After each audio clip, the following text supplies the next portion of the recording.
성도 여러분, 2월 6일 월요일 아침입니다. 하나님 은혜와 평강이 함께하기를 축복합니다. 좋아요, 구독 꼭 눌러주세요. 천만 성도 큐티하는 그날까지 우리 함께 달려가도록 하겠습니다. 오늘 우리에게 주신 하나님의 말씀은 사무엘상 8장 10절에서 22절까지의 말씀인데요. 우리 22절의 말씀을 읽도록 하겠습니다. 여호와께서 사무엘에게 이르시되 그들의 말을 들어 왕을 세우라 하시니 사무엘이 이스라엘 사람들에게 이르되 너희는 각기 성읍으로 돌아가라 하니라. 아멘. 이스라엘 백성들이 난리가 났습니다. 우리에게도 왕이 필요합니다. 왕을 세워주세요 라고 이야기를 하고 있습니다.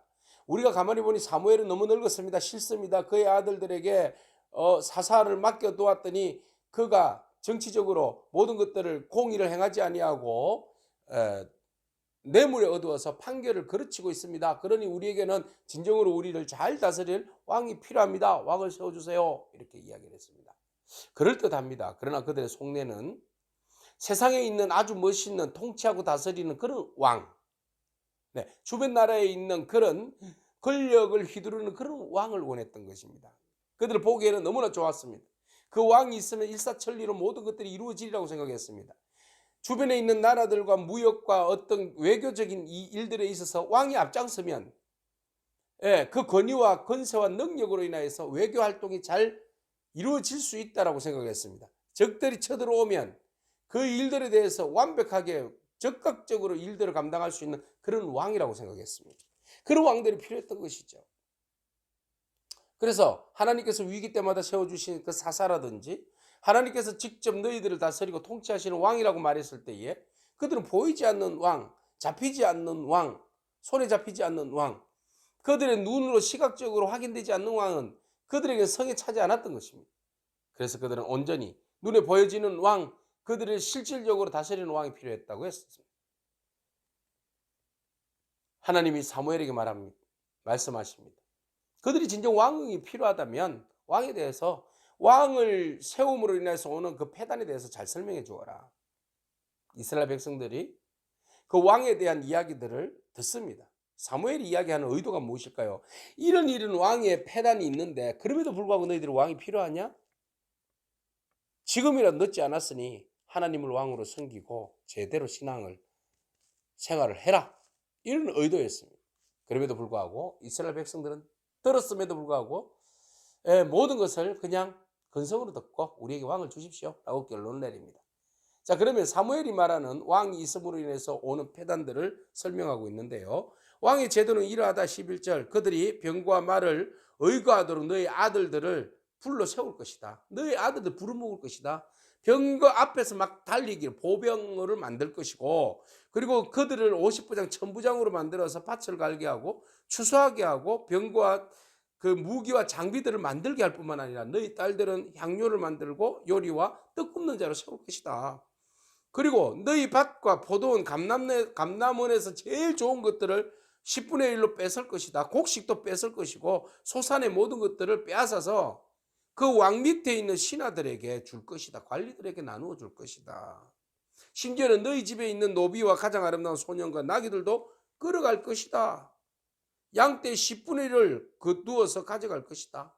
결국은 너희들이 그의 종이 될 것이다. 그럼에도 불구하고 너희들이 진정으로 왕을 요구하느냐라고 이야기했을 때 그들은 근성으로 이야기합니다. 우리에게 필요하니 그저 왕을 주십시오. 이런 이야기를 하죠. 그래서 사무엘은 말합니다. 너희들이 그 왕으로 인하여서 패단을 겪게 되고 나중에 고통을 당하게 될 텐데 그때 하나님께 부르짖어도 하나님 응답하지 아니하리라. 괜찮습니다. 잔소리 그만하시고 우리에게 왕을 허락해 주십시오. 그러면서 그들이 이런 이야기를 강력하게 합니다. 뭐라고 이야기하는가 하면 19절 이후에 보면 우리도 우리의 왕이 있어야 됩니다. 우리도 다른 나라들 같이 되어서 우리의 왕이 우리를 다스리며 우리 앞에서 나가서 우리의 싸움을 싸워야 할 것입니다. 여기서 계속해서 강조하는 게 뭐예요? 우리예요. 우리의 왕, 우리를 다스릴 왕, 우리를 위해서 싸울 왕. 있잖아요. 계시잖아요. 하나님이 우리의 왕이시고 우리를 다스리시고 우리를 위해 싸우시는 분이신 줄로 믿습니다. 그동안 그렇게 하셨잖아요. 하나님께서 사사를 세우셔서 우리의 왕이 되시고 우리를 다스리시며 우리를 위해서 싸우셨잖아요. 그럼에도 불구하고 성에 안 찹니까? 눈에 보이지 않아 잡히지 않아서 내 성에 차지 안해서 세상적인 가치와 세상적인 어떤 충족 조건에 채워지지 않아서 우리가 왕을 요구하는 것일까요? 오늘 진정 여러분들이 지금 원하고 요구하는 것이 무엇입니까? 우리가 필요한 것이 무엇입니까? 하나님으로 인하여서 채워지지 않습니까? 하나님 한 분으로 만족하지 않습니까? 진정으로 여러분들 왕이 필요합니까? 여러분의 왕은 누구입니까? 오늘 우리가 한번 깊이 우리 자신들을 돌아보기를 원합니다. 나에게 있어서 왕은 무엇이냐?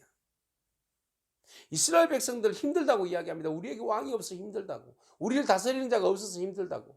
우리를 위해서 싸울 자가 없어서 힘들다고 그렇게 이야기합니다. 그런데 오사님, 왕이 없어서 힘든 것이 아니라 하나님을 제대로 섬기지 않아서 힘든 겁니다. 우리가 제도나 정치나 상황과 가치관과 어떤 것들이 없어서 힘든 것이 아닙니다. 오직 우리가 힘든 것은 하나님을 제대로 섬기지 않아서 그렇습니다. 주님의 말씀 가운데 온전히 순종하지 않았기 때문에 우리의 삶이 피폐한 것이지요. 사랑하는 성도 여러분, 세상이 다 원한다고 그 원하는 것들을 우리가 추구하고 구하는 자가 되지 않기를 바랍니다. 오직 하나님 한 분으로 만족하고 그분으로 기뻐하는 저와 여러분에게 축복합니다. 아멘. 기도하겠습니다.